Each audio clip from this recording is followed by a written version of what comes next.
십계명의 제6계명 살인하지 말라의 본질, 그 본질을 한번 말씀드리도록 하겠습니다. 인간은 하나님의 형상으로 창조되었습니다.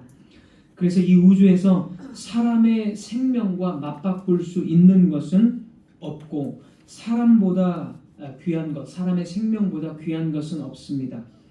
사람과 동물과의 차이점을 잘 알지 못하는 세상적인 어떤 철학들 또는 세상적인 종교, 불교 같은 데서는 모든 살생을 금지합니다. 그래서 사람과 동물과의 차이점이 많이 구별되지 않습니다. 물론 우리는 작은 벌레의 생명까지도 소중하고 살아있는 것을 함부로 우리는 죽여서나 어떤 훼손시켜서는 안 됩니다. 그러나 근본적으로 인간의 생명과 동물의 생명 이런 것은 분명히 다릅니다. 진화론적 사고에서는 동물이나 인간이나 다 매 한 가지다. 세상 철학이 다 그런 거니까요. 그렇게 말하겠지만 성경은 근본적으로 인간의 생명과 이 벌레의 생명 이런 것들의 생명은 다르다는 것이 성경의 입장입니다. 그럼 무엇이 인간의 생명과 다른 벌레의 생명과의 차이점, 무엇이 그 차이점을 만드는 것입니까? 인간은 하나님의 형상으로 창조되었다는 것이 바로 차이점을 만듭니다. 다른 어떤 피조물에게 하나님의 형상이라고 말하지 않고 오직 인간에게만 너희들은 나의 형상이다, 내 형상대로 창조하셨다라고 말씀하기 때문입니다. 그런데 타락 이후로 하나님의 형상이 심각하게 훼손되었습니다. 심각하게 훼손되었다는 것은 하나님의 형상이 완전히 없어지진 않았지만, 그래서 심각하게 훼손되었기 때문에 하나님의 형상이 아니다 이렇게 말해서는 안 됩니다. 하나님의 형상이지만 이 하나님의 형상이 심각하게 죄로 인해서 파괴되었다라는 것입니다. 그래서 심각하게 훼손되었기 때문에 인간에게서 하나님의 형상이 제대로 드러나지 않는다라는 것이죠. 그러나 그럼에도 불구하고 인간은 하나님의 형상임이 분명합니다. 창세기 9장 6절에서 타락 이후지만 3장에서 타락을 했고 창세기 9장은 이미 이제 시간이 흘러서 타락 이후의 시간이지만 창세기 9장 6절에서 하나님이 이렇게 말씀하십니다. 다른 사람의 피를 흘리면 그 사람의 피도 흘릴 것이니 이는 하나님이 자기 형상대로 사람을 지으셨음이니라. 이 말은 이제 다른 사람의 피를 흘리면, 그러니까 다른 사람을 죽이면, 살인하면 이 뜻입니다. 어떤 사람이 다른 사람을 죽이면 죽인 그 사람도 피를 흘린다. 죽인 그 사람도 죽어야 된다. 이 말입니다. 왜냐하면 이는 하나님이 자기 형상대로 사람을 지으셨기 때문에 하나님의 형상인 사람을 죽였다면 그 사람도 그 죄값으로 죽어야 된다. 이렇게 하나님께서 말씀을 하신 것입니다. 그래서 그 사람을, 그 살인자를 사형에 처하는 이유 중에 하나는 그가 하나님의 형상을 완전히 끝내버렸기 때문에, 파괴했기 때문입니다. 성경에서 인간이 하나님의 형상이다라고 했을 때 하나님의 형상은 눈에 보이는 어떤 형상을 말하는 것이 아니라 하나님의 속성으로서 어떤 하나님의 공의로우심과 거룩하심과 사랑하심, 특별히 하나님의 대리 통치자로서의 속성이 반영되어서 닮은 존재로 창조되었다는 것을 뜻합니다. 인간은 하나님의 대리자입니다. 왜냐하면 아담과 하와에게 이 세상을 다 통치하고 생육하고 번성하고 다스리라 이 말씀을 하나님이 하셨기 때문에 다스린다는 것은 하나님을 대신해서 통치하는 통치 대리자임을 뜻합니다. 그게 하나님의 형상이라는 뜻입니다. 하나님을 닮은 존재로서 하나님을 대신해서 통치한다라는 거죠. 형상에는 그런 의미가 있습니다. 그래서 사람이 사람을 죽이는 것은 하나님의 형상을 완전히 끊어버리는 것이고 파괴하는 것이고 또 하나님이 이 세상에 남겨놓으신 하나님의 대리자를 죽이는 것입니다. 닮은 존재를 죽이는 거예요. 그러니까 이것은 하나님께 대한 도전이 되겠죠. 하나님이 이 세상을 통치하기 위해서 세운 하나님의 대리 통치자를 자기가 자기 마음대로 욕심대로 죽인 거니까 하나님을 거부하는 거고 하나님을 도전하는 거고 하나님의 대리자를 죽이는 것과 같습니다. 그래서 살인하지 말라는 굉장히 큰 하나님 앞에 큰 범죄가 되는 것입니다. 또한 우리가 알다시피 생명이라는 것은 생명의 주권자는 하나님이십니다. 왜냐하면 우리가 늘 알겠지만 시편 139편 13절에서 이 생명의 창조는 하나님이십니다. 하나님이 사람을 창조하셨다 이렇게 말합니다. 그러니까 사람의 주인이시고 생명의 주권은 하나님께만 있는 것입니다. 시편 139편 13절 주께서 내 내장을 지으시며 나의 모태에서 나를 만드셨나이다. 생명에 대한 주권이 하나님만 있기 때문에 인간이 이것을 침범해서 하나님의 주권을 침범해서 인간이 인간을 죽인다라는 것은 역시 아주 심각한 죄악이고 하나님을 침범하는 하나님의 권위를 침범하는 어떤 월권행위라고 볼 수가 있습니다. 자, 그래서 이 생명을 끊는 것에 우리 교리문답을 보면 자기 자신을 해쳐서도 안 된다. 밑에서 세 번째 줄 더 나아가 자기 자신을 해쳐서도 안 된다. 자살을 말하는 거죠. 자기 자신을 스스로 해치거나 자기를 죽도록 부주의하게 내버려 두는 것 이런 것도 금지합니다. 그러니까 자살 역시 살인하지 말라의 계명을 어기는 범죄 행위가 됩니다. 많은 사람들이 생명을 자기 생명이니까 자기 거라고 착각을 하고 자기 마음대로 이 세상 그냥 자기 마음대로 세상을 그냥 등져버려야 되겠다고 생명을 스스로 끊습니다. 그래서 우리나라 통계를 보면 하루에 한 40명이 평균적으로 하루에 40명이 자살을 한다고 합니다. 생명이 내 것이 아닙니다. 생명은 하나님께서 창조하셨기 때문에 하나님께서 생명을 불어넣어 주셨기 때문에 물론 남자와 여자와의 부부가 되어서 생명이 이제 탄생하는 건데 그 과정을 다 하나님께서 정하신 법칙이고 그 법칙을 통해서 하나님이 생명을 주신 거기 때문에 생명은 오직 하나님의 것입니다. 내 인생이 아니고 내 생명이 아닙니다. 그래서 자살 역시 살인하지 말라라는 계명을 어기는 큰 죄악입니다. 낙태 마찬가지겠죠. 낙태. 사람들은 이 태중에 있는 이 아이가 생명이라는 것을 애써 외면하고 그저 몸의 아픈 부분, 신체의 일부분을 떼어내는 것과 같은 그런 것이다라는 그런 궤변을 주장합니다.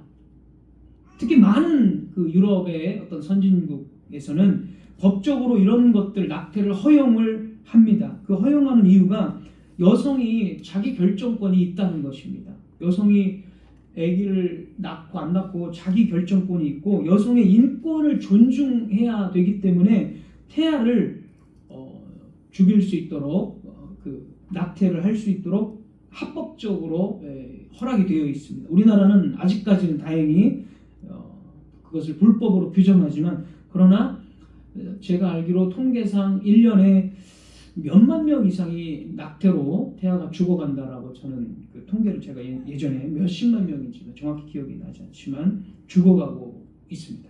사실 몇십만 명 죽어가는 그 아이들만 살려도 사실 우리나라 애를 안 낳는다고 하는데 그 아이들만 살려도 사실 이 문제는 출산율 문제는 어느 정도는 해결이 될 수 있을 거라고 생각이 됩니다. 그러니까 인간의 이 이기적인 욕심이 출산율뿐만이 아니라 계속 악순환되는 것입니다. 생명을 주신 분이 하나님이시기 때문에 내 이기적인 욕심대로 인권을 존중한다는 그런 궤변으로 낙태를 할 수는 없습니다. 사람들의 대부분이 낙태를 하는 이유는 앞으로 태어날 그 아이 때문에 자신에게 불이익이 올 것을 두려워합니다. 낙태하는 이유가 아마 이런 이유가 분명히 있을 겁니다. 자신의 계획에 어떤 차질이 생길까, 갑작스럽게 생겨난 이 아이를 통해서. 그래서 그런 것을 두려워하는 거죠. 또 어떤 많은 경우는 부정한 관계 속에서 임신하게 되었을 때 그 부정한 관계가 이제 들통이 나기 때문에, 이제 들통나면 굉장히 부끄러운 일이 되기 때문에 그것을 감추기 위해서 또 낙태를 합니다. 그리고 이 낙태를 할 때 이 태중에 있는 이 아이는 아무런 저항을 못한다는 것입니다.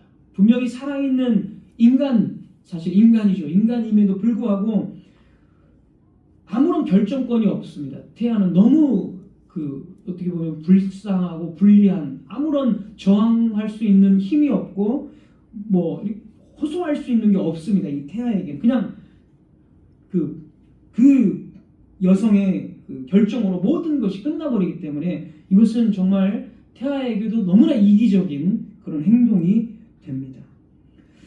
이렇게 자기의 죄를 가리고 또 자기의 편의를 위해서 생명체인 태아를 쉽게 죽이는 것은 역시 살인하지 말라의 이 계명을 어기는 하나님 앞에 아주 큰 죄입니다. 그래서 절대로 우리 기독교인들은 낙태 이런 것들을 해서는 안 됩니다. 자살 당연히 해서도 안 됩니다. 이런 것들은 다 불법적인 살인입니다. 두 번째로 합법적인 살인이 있습니다. 두 번째, 합법적인 살인. 하나님께서 살인하지 말라라고 말씀하셨을 때 이 살인하지 말라라는 이 말의 의미는 모든 경우에 사람을 죽이는 것을 금지한다라는 뜻은 아닙니다.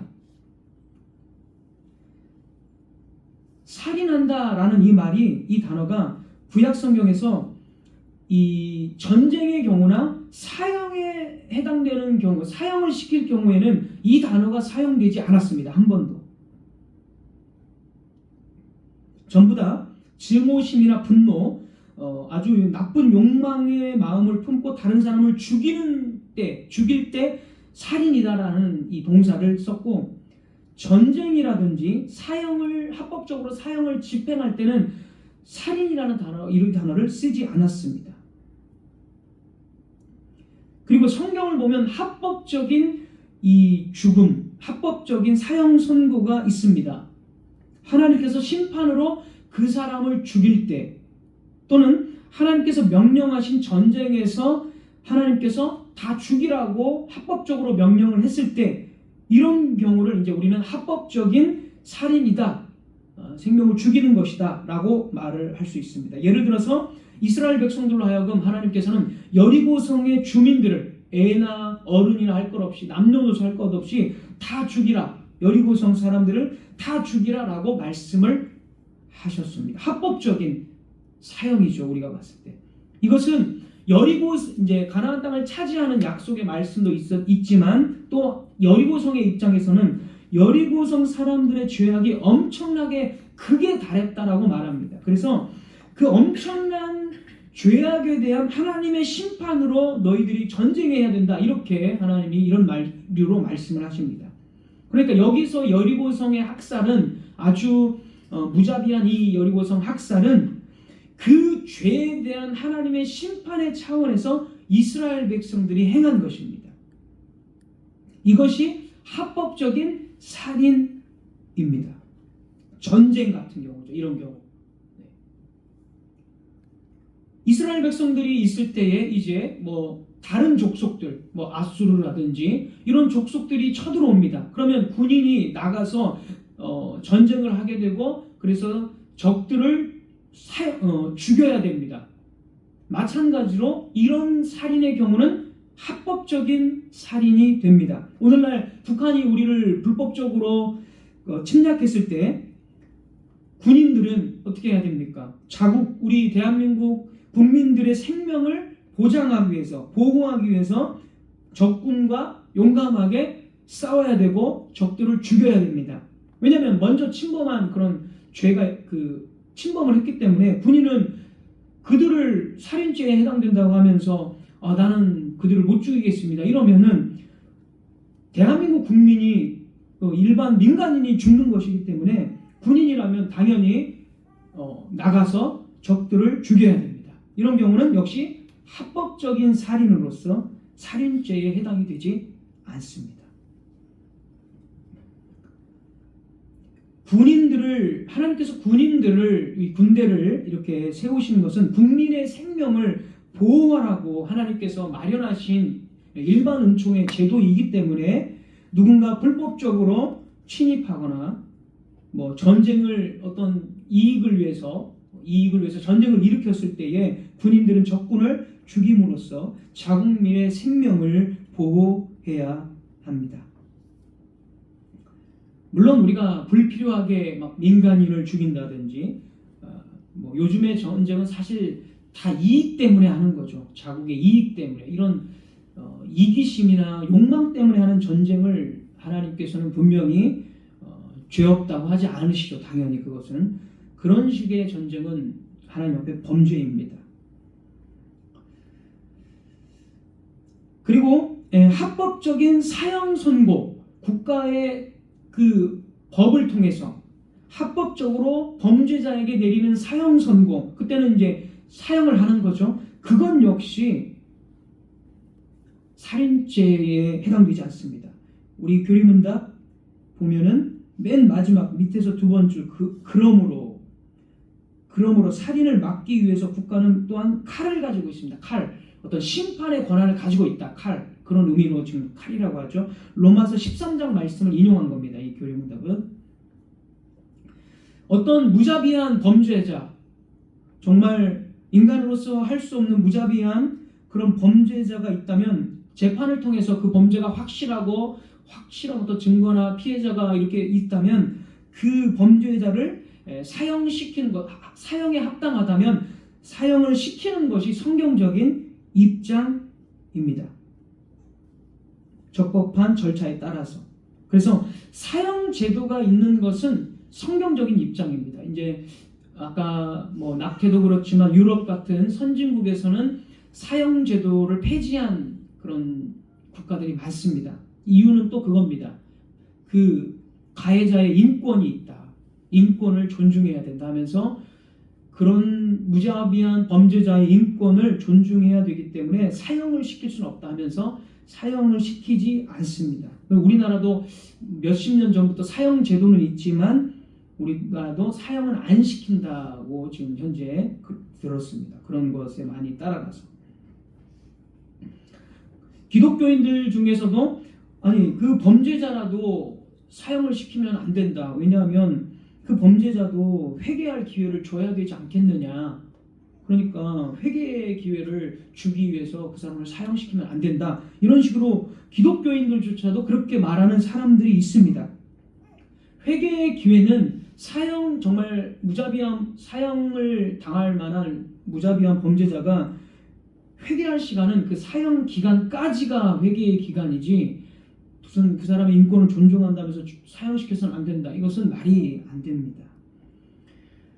예를 들어 사형을 집행하는데 보통 한 3개월, 4개월 보통 걸리니까 그 기간까지만 하나님이 그 범죄자에게 주신 회개의 기간이지 인간이 그것을 침범해서 아예 사형 제도를 없애서 그 사람이 회개할 때까지 계속 살려두어야 된다. 그것은 아닙니다.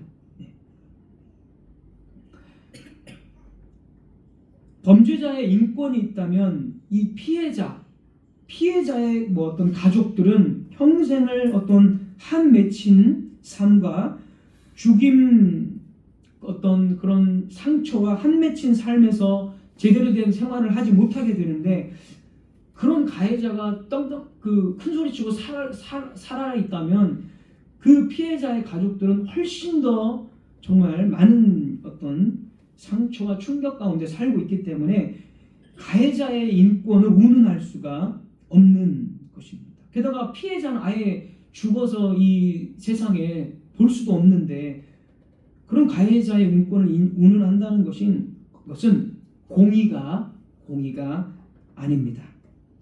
적법한 절차에 따라서 사형 제도를 시행하는 것은 성경적인 입장입니다. 물론 무조건 사형한다 그런 의미는 아니고 현대 이 법에 따라서 정말 무자비한 그러한 범죄자에게는 법에 따라서 사형을 집행할 수 있는 것이 성경의 입장입니다. 마지막 세 번째, 성경에서 이 살인의 범위는 매우 넓다는 것입니다. 살인의 범위는 매우 넓습니다. 이것은 신약은 물론 구약 성경에서도 마찬가지인데 몇 가지 좀 예를 들어보면 열왕기상 21장 19절에 보면 북이스라엘의 아합 왕이 있습니다. 아주 악한, 북이스라엘에서 최고 악한 왕 중에 하나가 이제 아합 왕인데, 이 아합 왕에게 하나님께서 이렇게 말씀을 하십니다. 엘리야를 통해서 이렇게 말씀하십니다. 열왕기상 21장 19절, 너는 그에게 말하여 이르기를 여호와의 말씀이 네가 죽이고 또 빼앗았느냐. 아합 왕은 이제 신실한 사람, 믿음의 사람 나봇이라는 이스라엘 사람이 있는데, 이 나봇을 직접 죽이지는 않았습니다. 아합 왕이 오히려 나봇의 포도원을 자기가 가지고 싶어서 음모를 좀 꾸몄습니다. 직접 죽인 것은 아니지만 어떤 계략을 꾸몄습니다. 거짓 증인들을 막 내세우고 그런 식으로 그런 거짓된 것을 통해서 법을 이용해서 그 재판에서 이 나봇이 죽게 만들었습니다. 그런데도 하나님께서는 아합 왕 네가 죽였다 이렇게 말을 합니다. 아합이 실제로 사람을 죽이지 않았지만 거기서 모의하거나 또는 악하게 행동한 것, 이것이 바로 살인이다라고 하나님은 말씀을 하시는 것입니다. 다윗의 경우도 있습니다. 다윗은 자기의 신하 우리아를 직접 죽이지 않았습니다. 다만 우리아를 최전방에 보내서 죽을 수 있도록 어떤 환경을 조성한 것입니다. 그럼에도 불구하고 나단 선지자는 다윗을 살인자로 규정을 했습니다. 그러니까 직접 죽이지 않았어도 악하게 모의하거나 죽을 수 있도록 위험 가운데 내모는 것, 이런 것들도 살인죄에 해당됩니다. 또 다른 경우도 있습니다. 더 넓은 경우의 살인죄, 신명기 22장 25절에서 27절입니다. 신명기 22장 25절에서 27절.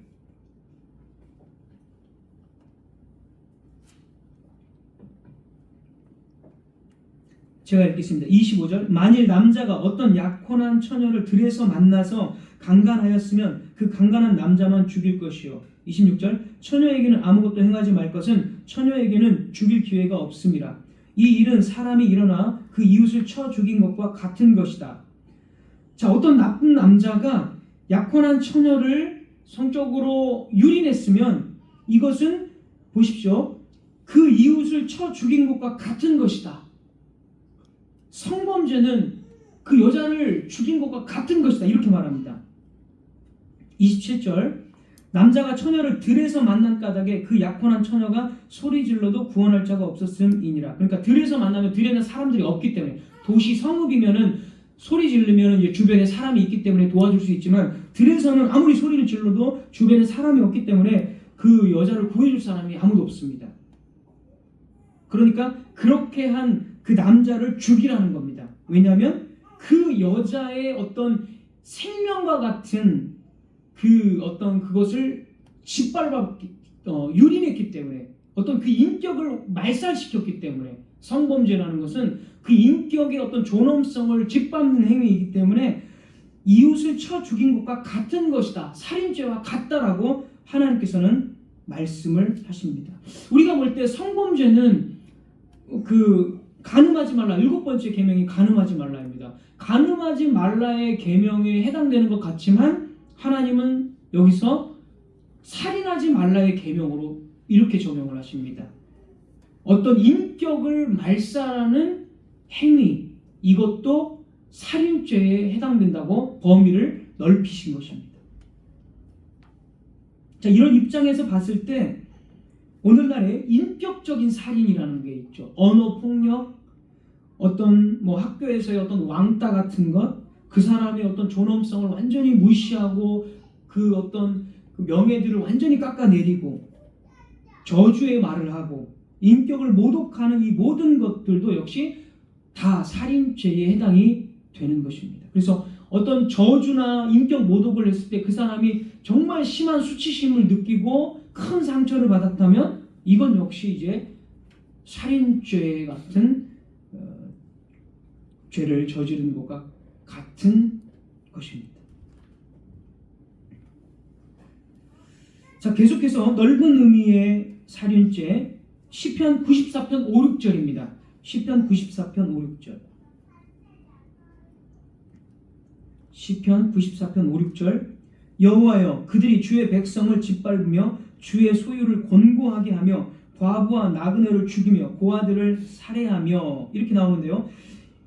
시편은 시입니다. 장르가 시라는 것은 이렇게 산문 이런 계속 이렇게 하는 그런 게 아니라 어떤 운율이라는 게 있잖아요. 시에는. 그래서 5절과 6절은 운율을 이루고 있습니다.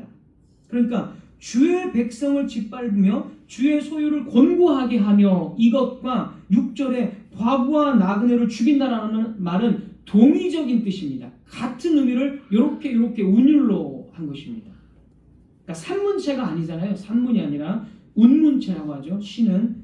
그러니까 여기서 말하는 것은 주의 백성을 짓밟는 것, 그러니까 학대죠. 학대, 억압, 학대.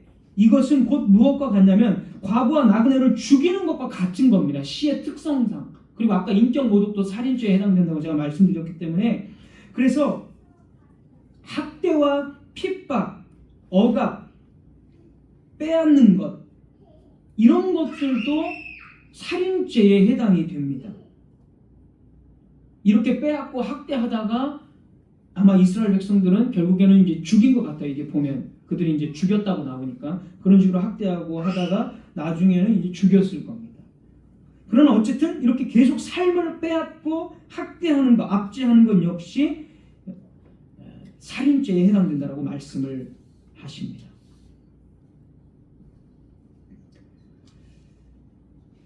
우리가 지금까지 살펴본 대로 살인하지 말라라는 계명은 이 문자적인 살인이나 폭행뿐만이 아니라 다른 사람에 대한 모욕이나 멸시, 생존권 위협, 학대, 빼앗는 것, 이런 빼앗는 것이 이제 생존권의 위협이죠. 생존권 위협, 억압, 도둑질, 속이는 것, 이런 모든 것들을 바로 이 6계명에서 금지하고 있는 것입니다.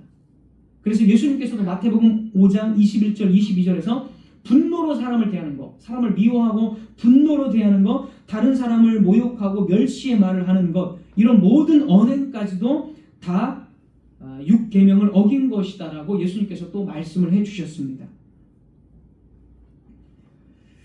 자, 그럼 이제 마지막으로 이제 네 번째 적용에 대해서 말씀을 드려보겠습니다. 살인하지 말라의 구체적인 이 본질과 적용점을 잘 나타내는 구절이 있습니다. 레위기 19장입니다. 살인하지 말라의 구체적인 본질과 적용점. 물론 적용점들도 앞서서 다 말씀을 드렸지만 좀 더 확대돼서 나아가는 적용점을 말씀드리겠습니다. 19장, 레위기 19장 13절부터입니다. 레위기 19장 13절 제가 읽겠습니다. 너는 내 이웃을 억압하지 말며 착취하지 말며, 이 살인하지 말라의 적용점이죠. 제가 다 말씀드린 거. 14절 너는 귀먹은 자를 저주하지 말며 맹인 앞에 장애물을 놓지 말고 내 하나님을 경외하라. 나는 여호와니라. 다 적용점입니다. 15절 너희는 재판할 때 불의를 행하지 말며, 16절 너는 내 백성 중에 돌아다니며 사람을 비방하지 말며, 비방하는 것도 이게 넓은 의미의 어떤 거죠. 살인죄죠. 내 이웃의 피를 흘려 이웃 이익을 도모하지 말라. 나는 여호와니라. 17절 너는 내 형제를 마음으로 미워하지 말며, 미워하는 거 다 살인죄라고 말씀을 이미 다 드렸습니다. 계속 적용점을 이렇게 구체적으로 해주고 있습니다. 레위기가. 18절 원수를 갚지 말며 동포를 원망하지 말며, 원망도 하지 말며, 그리고 내 이웃 사랑하기를 내 자신과 같이 하라. 같이 사랑하라. 나는 여호와이니라. 여기 보면 13절부터 18절 중간까지는 직접적인 살인은 아니지만 아까 제가 계속 말씀드렸던 넓은 의미의 살인죄를 말하고 있습니다. 그런데 마지막 18절은 이렇게 나옵니다. 내 이웃 사랑하기를 내 자신과 같이 사랑하라. 자, 왜 이런 말들이 여기에 나옵니까? 다른 사람을 억압하고 저주하고 인격을 말살하는 폭언이나 폭력을 금지하는 것은 6계명을 소극적으로 지키는 것에 불과합니다. 우리는 다른 사람과의 관계에 있어서 절대로 이런 일들을 하지 말아야 합니다. 그러나 이 계명의 더 적극적이고 궁극적인 명령은 여기서 멈추지 않고 내 이웃 사랑하기를 내 자신과 같이 사랑하라 라는 명령까지도 이야기하고 있다는 것입니다. 폭력이나 폭언, 명예훼손, 저주 이런 것들을 안 하는 것은 6계명의 그냥 소극적인 차원으로 지키는 것뿐입니다. 우리는 그 반대편에 있는 더 적극적인 그냥 그런 거 안 하는 거, 이거 안 했으니까 잘했다 이가 아니라, 그것도 물론 잘한 것이지만 그걸 금하고 오히려 더 내 이웃을 내 몸과 같이 사랑하는 데까지 나아가야 된다는 것입니다. 한마디로 형제사랑이죠. 이웃사랑, 형제사랑. 그게 6계명의 더 궁극적이고 더 확대된 적용점이 되겠습니다. 이스라엘 백성들은 화려한 성전에서 수많은 절기와 예배를 드렸습니다. 그러나 성전은 이스라엘 백성들이 제사, 이 종교 의식에는 정말 최고의 어떤 많은 그 어떤 정성을 들여서 드렸지만 그들은 사랑이 없었습니다. 아까 말씀드린 대로 그들은 이웃들, 고아와 과부들과 힘없는 나그네들, 이웃들을 착취하고 그리고 압제했습니다. 학대했습니다. 그러니까 그들의 예배는 번지르르 했지만 그 예배와 연관된 이웃을 향한 사랑이 파산되었다라는 것입니다. 이스라엘 백성들이 하나님을 사랑하는 마음으로 제사를 많이 드리고 예물을 많이 드렸겠지만 이런 행위는 하나님을 향한 사랑이 없다는 증거입니다. 하나님께 드리는 이 예배는 삶의 열매와 분리될 수 없으며 하나님의 사랑은 곧 이웃 사랑, 형제 사랑으로 드러나야 됩니다. 성경은 반복적으로 그렇게 이야기합니다. 요한일서 4장 20절. 요한일서 4장 20절. 누구든지 하나님을 사랑하노라 하고 그 형제를 미워하면 이는 거짓말하는 자니 보는 바, 보여지는 바, 그 형제를 사랑하지 아니하는 자는 보지 못하는 바 하나님을 사랑할 수 없느니라. 그래서 이 신약 성경에는 형제 사랑에 대한 말씀이 너무나 많이 나옵니다. 제가 몇 가지만 그냥 읽고 바로 넘어가겠습니다. 요한복음 15장 12절. 내 계명은 곧 내가 너희를 사랑한 것 같이 너희도 서로 사랑하라 하는 이것이니라. 17절. 요한복음 이어지는 15장 17절. 내가 이것을 너희에게 명하면 너희로 서로 사랑하게 하려 함이니라. 데살로니가전서 3장 12절. 데살로니가전서 3장 12절. 주께서 우리가 너희를 사랑함과 같이 너희도 피차간과 모든 사람에 대한 사랑이 더욱 많아 넘치게 하사. 하나만 더 읽겠습니다. 데살로니가전서 4장 9절. 형제 사랑에 관하여는 너희에게 쓸 것이 없으면 너희가 친히 하나님의 가르치심을 받아 서로 사랑함이라. 이 많은 구절들 더 있지만 이 많은 구절들의 공통점은 무엇보다도 교회 안에서의 형제 사랑을 말하고 있다는 것입니다. 너희들 하면 다 교회잖아요. 지금 데살로니가 교회들, 제자들, 너희 제자들은 제자 공동체가 교회니까 다 교회 안에서의 형제 사랑을 우선적으로 말하고 있다는 것입니다. 하나님께서는 하나님을 사랑한다고 하는 교회가 가장 먼저 교회 안의 형제들에게 어떠해야 하는지를 우선적으로 말씀을 하시는 것입니다. 그러므로 교회는 세상 어느 곳보다 형제 사랑이 넘쳐야 합니다. 왜냐하면 교회는 그리스도의 십자가 사랑을 받은 공동체이기 때문이며 하나님을 사랑한다는 그 고백은 반드시 형제를 사랑하는 모습으로 드러나야 하기 때문입니다. 또한 사도들이 반복해서 교회 안에 형제 사랑을 강조한 것은 바로 복음으로 세워진 공동체가 세상과 구별되는 뚜렷한 표지 중에 하나가 형제 사랑임을 보여주기 위함입니다.